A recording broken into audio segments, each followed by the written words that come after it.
പിന്നെ ഞാൻ പറയാൻ വന്ന അധികം ആരും പറയാത്തൊരു ടോപ്പിക്കാണ്. എല്ലാവരും ട്രേഡിംഗ് സൈക്കോളജി വളരെയധികം ഇഷ്ടപ്പെടുന്നുണ്ട്. ഒരുപാട് ആൾക്കാർ എന്നോട് പറഞ്ഞ ട്രേഡിംഗ് സൈക്കോളജിക്കലായിട്ടുള്ള വീഡിയോസ് ഇടാണ്. പക്ഷേ ട്രേഡിംഗ് സൈക്കോളജി നമ്മൾ കറക്റ്റ് ചെയ്യുമ്പോഴത്തേക്കും നമ്മൾ ശ്രദ്ധിക്കേണ്ട മറ്റൊരു കാര്യങ്ങളുണ്ട്. Trading addiction.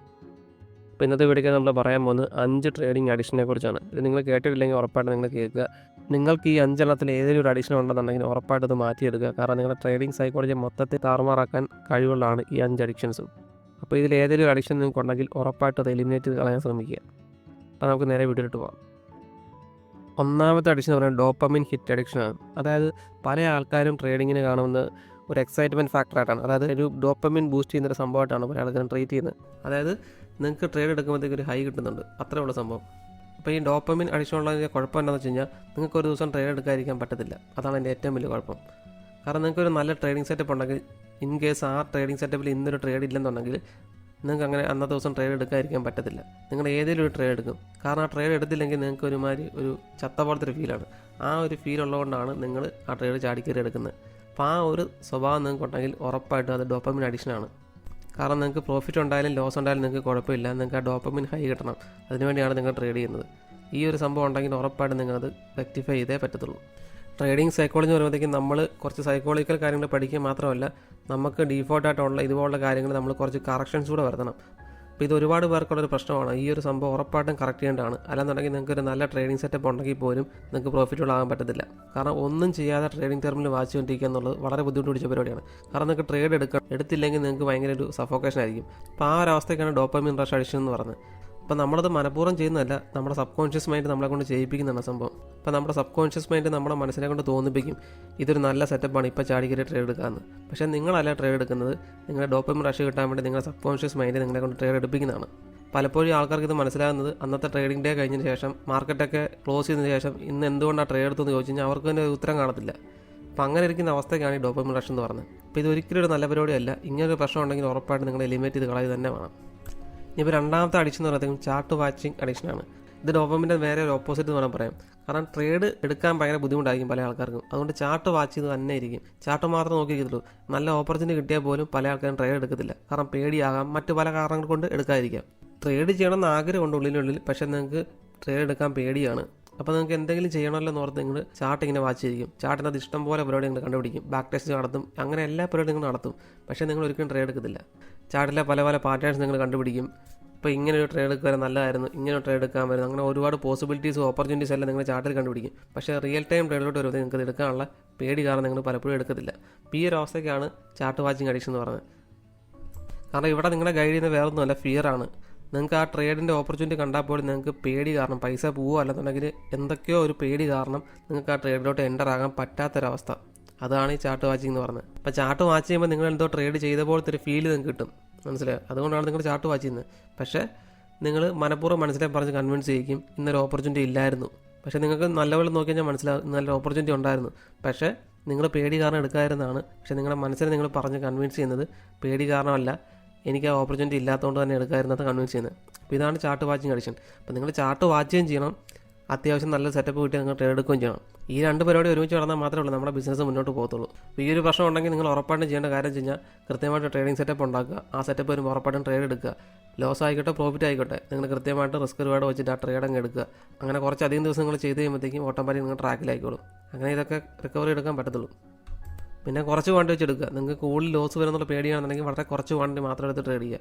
ഇപ്പം നിങ്ങൾക്ക് നിഫ്റ്റിയിലും ബാങ്ക് നിഫ്റ്റിയിലൊക്കെ ചെയ്യാൻ പേടിയാണെന്നുണ്ടെങ്കിൽ നിങ്ങൾ സ്റ്റോക്സിനകത്ത് ചെയ്യുക, വളരെ കുറച്ച് ക്വാണ്ടിറ്റി മാത്രം എടുത്തിട്ട് ട്രേഡ് ചെയ്യുക. അപ്പോൾ ഈ ചാർട്ട് നോക്കിയിട്ട് ട്രേഡ് ചെയ്യാതിരിക്കാനുള്ളൊരു പേടി നിങ്ങൾ ഒഴിവാക്കി എടുക്കണം, എന്നാൽ മാത്രമേ നിങ്ങൾക്ക് ട്രേഡ് ചെയ്യാൻ പറ്റത്തുള്ളൂ. അപ്പോൾ ഈ ഒരു കാര്യം പ്രത്യേകം ശ്രദ്ധിക്കുക. അപ്പോൾ അടുത്തായിട്ട് പറയാനുള്ളത് റിവെഞ്ച് ട്രേഡിംഗ് അഡിക്ഷനാണ്. ആദ്യത്തെ 2 അഡിക്ഷൻസും വലിയ കുഴപ്പമില്ലാത്തൊരു അഡിക്ഷനാണ്. കാരണം ചിലപ്പോൾ നിങ്ങൾക്ക് കുറച്ച് പ്രോഫിറ്റ് കിട്ടാം, രണ്ടാമത്തെ കേസിൽ നിങ്ങൾക്ക് ചിലപ്പോൾ ട്രേഡ് എടുക്കാത്തതുകൊണ്ട് നിങ്ങൾക്ക് വലിയ ലോസും ഉണ്ടാകത്തില്ല. പക്ഷേ ഇതെന്ന് പറഞ്ഞാൽ അങ്ങനെയല്ല. റിവെഞ്ച് ട്രേഡ് എന്ന് പറയുമ്പോഴത്തേക്കും നിങ്ങൾക്ക് ഭയങ്കരമായിട്ട് ദേഷ്യം, അരഗൻസ്, ഇങ്ങനത്തെ സംഭവമൊക്കെയുള്ള ആൾക്കാർ റിവെഞ്ച് ട്രേഡിന് കൂടുതലും പ്രാധാന്യം കൊടുക്കുന്ന ആൾക്കാരാണ്. ഇവിടെയാണ് ഏറ്റവും വലിയ ഇമോഷണൽ ഗാംബ്ലിംഗ് വരുന്നത്. അതായത് കൂടുതൽ ക്വാണ്ടിറ്റി ട്രേഡ് ചെയ്യുക, എത്രയും പെട്ടെന്ന് പ്രോഫിറ്റ് അടിക്കുക, അല്ലെങ്കിൽ എത്രയും പെട്ടെന്ന് വന്ന ലോസ് റിക്കവർ ചെയ്യുക. ഇങ്ങനൊരു മൈൻഡ് സെറ്റോടെയാണ് നിങ്ങൾ ഇരിക്കുന്നത്. കാരണം മാർക്കറ്റിൽ നിങ്ങൾ ഭയങ്കര ഒരു ദേഷ്യത്തോടുകൂടി ആയിരിക്കും കാണുന്നത്. ഇവിടെ നിങ്ങൾ കൂടുതലും ചെയ്യുന്ന പരിപാടി എന്ന് വെച്ചാൽ യാന്ത്രികമായിട്ടാണ് പല പരിപാടിയും ചെയ്യുന്നത്. അതായത് സ്റ്റോപ്പ് ലോസ് കൂടുതൽ വെക്കുക, കൂടുതൽ ക്വാണ്ടിറ്റി എടുത്ത് ട്രേഡ് ചെയ്യുക. ഇപ്പോൾ ഇൻ കേസ് ലോസ് വന്നാൽ അപ്പം തന്നെ അടുത്ത ട്രേഡിലോട്ട് എൻ്റർ ചെയ്യുക. അപ്പോൾ ഈ ഒരു സമയത്ത് നിങ്ങൾ ഭയങ്കര സൈക്കിക്കായിട്ടായിരിക്കും ആക്ട് ചെയ്യുന്നത്. ഇപ്പം മാർക്കറ്റ് എല്ലാം ക്ലോസ് ചെയ്തതിന് ശേഷം നിങ്ങൾ ആലോചിച്ച് നോക്കിയാൽ മനസ്സിലാവും ഞാൻ എന്തെല്ലാമാണ് കാണിച്ചു കൂട്ടിയെന്ന് നിങ്ങളൊന്ന് ഇരുത്തി ചിന്തിച്ചാൽ മനസ്സിലാകും. കാരണം നിങ്ങളല്ല ആ സമയത്ത് ആക്ട് ചെയ്യുന്നത്, നിങ്ങളുടെ മൈൻഡ് നിങ്ങളെ കൊണ്ട് ചെയ്യിപ്പിക്കുന്നതാണ്. അപ്പോൾ അതെന്ന് പറഞ്ഞു കഴിഞ്ഞാൽ നിങ്ങൾക്ക് ആ ഒരു പ്രശ്നമുള്ളതുകൊണ്ടാണ്. തോറ്റു കൊടുക്കാൻ നിങ്ങൾക്ക് മടിയാണ്. ജീവിതത്തിൽ പലപ്പോഴും തോറ്റു കൊടുക്കാതിരിക്കുന്നത് നല്ലതാണ്. പക്ഷേ ട്രേഡിങ്ങിലോട്ട് വരുമ്പോഴത്തേക്കും അവിടെ ഡിസിപ്ലിനാണ് ഏറ്റവും കൂടുതൽ റിവാർഡ് വരുന്നത്. അല്ലാതെ നമുക്ക് ധൈര്യം ഉണ്ടെന്നോ നമ്മൾ വലിയ സംഭവമാണെന്നോ അതിലൊന്നും ഒരു കാര്യമില്ല. കൃത്യമായിട്ട് ഡിസിപ്ലിനാണ് നിങ്ങൾക്ക് ചെയ്യാൻ പറ്റിയില്ലെങ്കിൽ ഉറപ്പായിട്ടും ലോസ് തന്നെ വരത്തുള്ളൂ. അപ്പോൾ ഇത് കണ്ടിന്യൂസ് ആയിട്ട് ചെയ്യുമ്പോഴത്തേക്കുള്ള കുഴപ്പമെന്ന് വെച്ച് കഴിഞ്ഞാൽ നിങ്ങളുടെ ലോസിൻ്റെ എണ്ണം വളരെ കൂടുതലായിരിക്കും. നിങ്ങൾക്ക് ഒരിക്കലും റിക്കവർ ചെയ്യാൻ പറ്റാത്തൊരവസ്ഥയോട്ട് നിങ്ങളുടെ PNL വരികയും ചെയ്യും.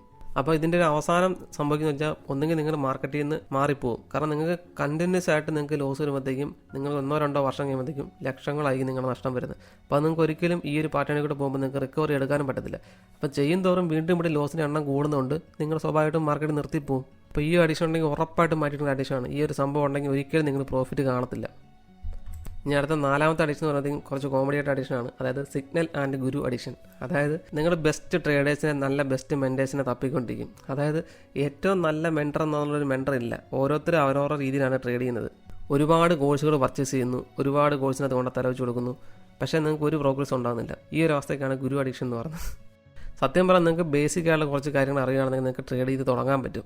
ബാക്കിയെല്ലാം നിങ്ങളുടെ മൈൻഡ് സെറ്റ് പോലാണ്. കൃത്യമായിട്ട് ഡിസിപ്ലിനായിട്ട് പ്ലാൻ ചെയ്ത് കാര്യങ്ങൾ ചെയ്യാനുള്ളൊരു മൈൻഡ് ഉണ്ടെങ്കിൽ നിങ്ങൾക്ക് കൃത്യമായിട്ട് ചെയ്യാനേ ഉള്ളൂ. അല്ല നിങ്ങൾക്കൊരു ഗുരുവിൻ്റെ കീഴെ പഠിക്കണമെന്ന് നിർബന്ധമൊന്നുമില്ല. പിന്നെ വേറെ സംഭവം എന്ന് പറയുന്നത് സിഗ്നലുകൾ.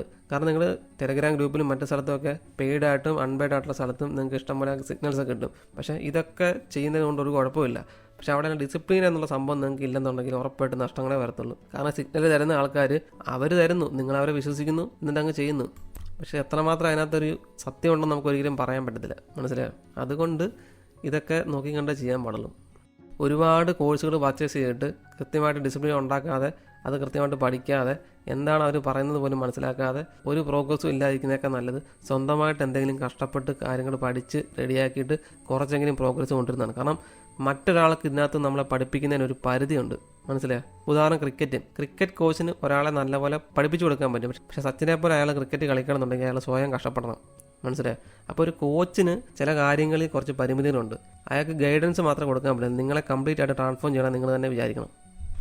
അതുകൊണ്ട് ഒരുപാട് ട്രേഡിംഗ് കോഴ്സുകളും മറ്റു കാര്യങ്ങളൊന്നും പർച്ചേസ് ചെയ്യാതെ ആവശ്യത്തിനുള്ള കാര്യങ്ങൾ വേണമെന്നുണ്ടെങ്കിൽ പർച്ചേസ് ചെയ്യുക. അപ്പോൾ നിങ്ങൾക്ക് എങ്ങനെയാണ് ഒട്ടും ഐഡിയ ഇല്ലെന്നുണ്ടെങ്കിൽ നല്ലൊരു മെൻറ്ററെ കണ്ടെത്തിയിട്ട് കാര്യങ്ങൾ ചെയ്യുക. അല്ലെന്നുണ്ടെങ്കിൽ നല്ല ട്രേഡിംഗ് കോഴ്സ് പർച്ചേസ് ചെയ്യുകയോ അത് പഠിക്കുകയൊക്കെ ചെയ്യുക. അതുകൊണ്ട് കുഴപ്പമൊന്നുമില്ല. പക്ഷേ അത് റിസൾട്ട് ഉണ്ടാകണമെങ്കിൽ നിങ്ങൾ തന്നെ അത് കഷ്ടപ്പെടണം. അല്ല ഒരിക്കലും റിസൾട്ട് ഉണ്ടാകത്തില്ല.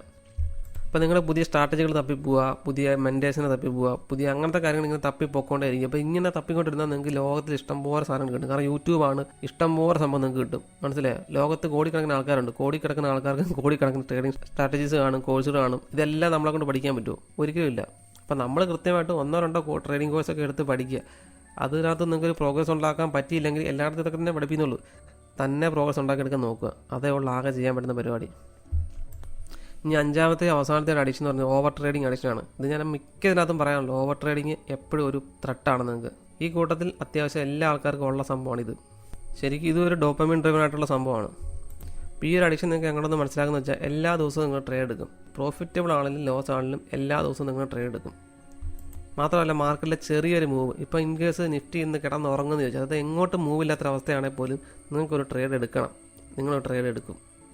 എന്നിട്ട് പെട്ടെന്ന് ആ ഒരു ട്രേഡ് എക്സിറ്റ് ചെയ്യും. പിന്നെ അടുത്ത ട്രേഡ് പെട്ടെന്ന് എടുക്കും. വീണ്ടും എക്സിറ്റ് ചെയ്യും, വീണ്ടും ട്രേഡ് എടുക്കും. അങ്ങനെ ഒരു ദിവസം തന്നെ ഒരു 100-100 ട്രേഡ് അങ്ങ് എടുക്കും. അപ്പോൾ ഒരു മാസം നോക്കുമ്പോഴത്തേക്കും 1000കണക്കിന് ട്രേഡായിരിക്കും. ബ്രോക്കറേജ് തന്നെ നല്ല രീതിയിൽ കാണും. അതുകൂടാതെ അതിൻ്റെ ലോസ് കൂടെ ആണെന്നുണ്ടെങ്കിൽ ഇരട്ടിയാവുകയും ചെയ്യും. അപ്പോൾ ഈ ഒരു പ്രവണത ഒരിക്കലും നല്ലതല്ല. പിന്നെ അത് ഏറ്റവും പ്രശ്നക്കാരെന്ന് പറയുന്നത് ഓവർ ട്രേഡിങ്, റിവെഞ്ച് ട്രേഡുമാണ്. ഈ ഒരു സംഭവം നിങ്ങൾ ഒരിക്കലും ചെയ്യാതിരിക്കുക. മറ്റു കാര്യങ്ങളൊക്കെ നിങ്ങൾ കുറച്ച് കൊണ്ടുവന്നാലും മതി. പക്ഷേ ഈ ഒരു സംഭവം ഒരിക്കലും നിങ്ങൾ ചെയ്യില്ലേ. കാരണം ഈ 2 പ്രശ്നങ്ങൾ നിങ്ങൾക്ക് ഉണ്ടെന്നുണ്ടെങ്കിൽ എന്തിനാണോ നിങ്ങൾ ഷെയർ മാർക്കറ്റിലോട്ട് വന്നത് ആ ഒരു സംഭവം നിങ്ങൾക്ക് ചെയ്യാൻ പറ്റത്തില്ല. കാരണം പൈസ ഉണ്ടാക്കണമല്ലോ. അതിനായിരിക്കും എല്ലാവർക്കും ഷെയർ മാർക്കറ്റിലോട്ട് വന്നത്, അല്ല ചുമ്മാ അല്ലല്ലോ. അപ്പോൾ പൈസ ഉണ്ടാക്കാനുള്ള കഷ്ടപ്പാടാണ് നിങ്ങളെ സൈക്കോളജി കറക്റ്റ് ചെയ്യുക, സ്ട്രാറ്റജീസ് കണ്ടുപിടിക്കുക, ഈ സംഭവമല്ല. അപ്പോൾ അതിനകത്ത് നല്ല നിങ്ങളെ തടസ്സപ്പെടുന്ന സംഭവമാണ് ഈ 2 സാധനം. ഇത് രണ്ടും ഒരിക്കലും ചെയ്യാതിരിക്കുക. ഒരു ദിവസം ഒരു ട്രേഡ് മാത്രം ചെയ്യുക. അതാണ് ഇതിന് ഏറ്റവും ബെസ്റ്റ് സൊല്യൂഷൻ. പ്രോഫിറ്റബിൾ ആണെങ്കിലും ലോസ് ആണെങ്കിലും ഒരു ട്രേഡ് മാത്രം ചെയ്യുക. ഇൻ കേസ് ഒരു ട്രേഡ് ചെയ്തിട്ട് നിങ്ങൾക്ക് നല്ല ഓപ്പർച്യൂണിറ്റി ഒക്കെ മിസ്സായി പോവുകയാണെന്നുണ്ടെങ്കിൽ നിങ്ങൾ 2 ട്രേഡോ അല്ലെങ്കിൽ 3 ട്രേഡോ അതിന് മുകളിൽ ഒരിക്കലും ട്രേഡ് ചെയ്യാൻ പാടില്ല.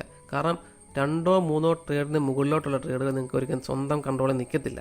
ആർക്കെങ്കിലും തോന്നിയിട്ടുള്ള ഉറപ്പായിട്ട് കമൻറ്റ് ചെയ്യുക. കാരണം ആദ്യത്തെ ട്രേഡ് നിങ്ങൾ നല്ല കൺട്രോളിലായിരിക്കും, 2ാമത്തെ ട്രേഡ് നിങ്ങളുടെ കൺട്രോളിലായിരിക്കും, 3ാമത്തെ ട്രേഡ് വരുമ്പോഴത്തേക്കും നിങ്ങളുടെ പ്രതീക്ഷയേക്കാൾ കൂടുതൽ ലോസാണ് വരുന്നുണ്ടെങ്കിൽ പിന്നീട് അങ്ങോട്ടുള്ള ട്രേഡുകൾ നിങ്ങളുടെ കൺട്രോളിലായിരിക്കത്തില്ല. നിങ്ങളുടെ കൺട്രോളിലുള്ള ട്രേഡ് എന്ന് പറയുന്നത് ആദ്യത്തെ 3 ട്രേഡുകളാണ്. അപ്പോൾ അതിനപ്പുറത്തേക്ക് ഒരിക്കലും പോകാൻ പാടില്ല. അപ്പോൾ അത് എക്സാമ്പിൾ പറഞ്ഞാണ്, പല ആൾക്കാർക്ക് ആ നമ്പർ വേരി ചെയ്തിരിക്കും. ചില ആൾക്കാർക്ക് ഒരു ട്രേഡ് തന്നെ ആ ഒരു പ്രശ്നം വരും, ചില ആൾക്കാർക്ക് 2-3 ട്രേഡ് വരെ നിൽക്കും, ചില ആൾക്കാർക്ക് 4-5 വരെ നിൽക്കും.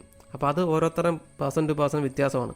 പക്ഷേ നിങ്ങളുടെ ഒരു ലിമിറ്റ് ഉണ്ട്, നിങ്ങളുടെ ഒരു കോൺഷ്യസ് മൈൻഡ് കൺട്രോൾ ചെയ്യാൻ പറ്റുന്ന ലിമിറ്റ് ഉണ്ട്. അതിനപ്പുറത്തേക്ക് നിങ്ങൾ ട്രേഡ് എടുത്തു കഴിഞ്ഞാൽ ഒരിക്കലും നിങ്ങൾക്ക് ഒരു പ്രോഫിറ്റബിൾ ട്രേഡർ ആകാൻ പറ്റത്തില്ല. പിന്നെ പല ആളുകൾക്കും പറ്റുന്ന പ്രശ്നം എന്ന് പറയുമ്പോഴത്തേക്കും ഈ ഒരു അഡിക്ഷൻസ് ഉണ്ടെന്ന് അവർക്ക് ഒരിക്കലും കണ്ടെത്താൻ പറ്റത്തില്ല.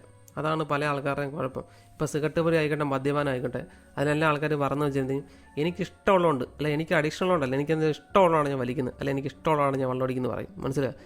ഒന്നുകൂടി ഇരുത്തി ചിന്തിച്ചാൽ മനസ്സിലാകും അവർക്ക് അഡിക്ഷൻ ഉള്ളതുകൊണ്ടാണ്, അല്ല നിങ്ങൾക്ക് ഇഷ്ടമുള്ളതുകൊണ്ടല്ല. പല കാര്യങ്ങളും അങ്ങനെയാണ്. അതുകൊണ്ട് നിങ്ങൾ ഇങ്ങനെ സംഭവങ്ങൾ നിങ്ങളുടെ മൈൻഡ് തന്നെ പറഞ്ഞു, നിങ്ങൾക്ക് ഇഷ്ടമുള്ളതുകൊണ്ടാണ് ഞാൻ ചെയ്യുന്നതെന്നുള്ളത് നിങ്ങളുടെ മൈൻഡ് പറയുകയാണെന്നുണ്ടെങ്കിൽ ഒന്നുകൂടെ നിങ്ങൾ ലോജിക്കലി ചിന്തിക്കണം, ശരിക്കും ഇഷ്ടമുള്ളതുകൊണ്ടാണോ? ആ സംഭവം ഇല്ലാതെ നിങ്ങൾക്ക് ജീവിക്കാൻ പറ്റത്തില്ല. നിങ്ങൾ ഒന്നുകൂടെ മനസ്സിലോട്ട് ചോദിക്കണം, ഒന്ന് ഇരുത്തിയൊക്കെ ചിന്തിക്കുകയാണെങ്കിൽ നിങ്ങൾക്ക് അതിനുള്ള ഉത്തരം കിട്ടും. അപ്പം അഡിക്ഷൻ ഒരിക്കലും നല്ലതല്ല. എനിക്ക് ആകെ തോന്നിയുള്ള ഏറ്റവും ബെസ്റ്റ് അഡിക്ഷൻ എന്ന് പറയുന്നത് ഒന്ന് ജിമ്മിൽ പോവുക, വർക്കൗട്ട് ചെയ്യുക. അങ്ങനെ ഹെൽത്തി ആയിട്ടുള്ള എന്തെങ്കിലും അഡിക്ഷൻസ് ഉണ്ടെങ്കിൽ അത് ഉറപ്പായിട്ട് നിങ്ങൾക്ക് പ്രോഗ്രസീവായിട്ട് റിസൾട്ട് വരും. അതുകൊണ്ട് ഹെൽത്തി ആയിട്ട് അഡിക്ഷൻസ് ഉള്ളത് നല്ലതാണ്. ബുക്ക് വായിക്കുക, അല്ലെങ്കിൽ നോളജ് സീക്കുക, ഇതൊക്കെ ഒരു ഹെൽത്തി അഡിക്ഷനാണ്. പക്ഷേ നമ്മുടെ കാര്യങ്ങൾ ചെയ്യുന്നതിലോട്ട് തടസ്സം വരുന്നതോ, അല്ലെങ്കിൽ നമ്മൾ ഫൈനാൻഷ്യൽ പരമായോ ഹെൽത്ത് പരമായോ മാനസികമായോ ബുദ്ധിമുട്ടുണ്ടാക്കുന്ന അഡിക്ഷൻസ് ഒരിക്കലും നമ്മൾ ഫോളോ ചെയ്യാൻ പാടില്ല. അതൊരിക്കലും നിങ്ങൾക്ക് നല്ലതിനായിരിക്കത്തില്ല. അപ്പോൾ ഇത്രയൊക്കെ ഈ വീഡിയോക്ക് പറയാനുള്ളൂ. അപ്പോൾ ലൈഫിലും ഈ കാര്യങ്ങളൊക്കെ ആപ്ലിക്കബിൾ ആക്കാൻ ശ്രമിക്കുക. അപ്പോൾ ഇതുപോലെ നല്ല വീഡിയോ വീണ്ടും കാണാം. അതുവരെ happy investing, happy trading. See in the next video.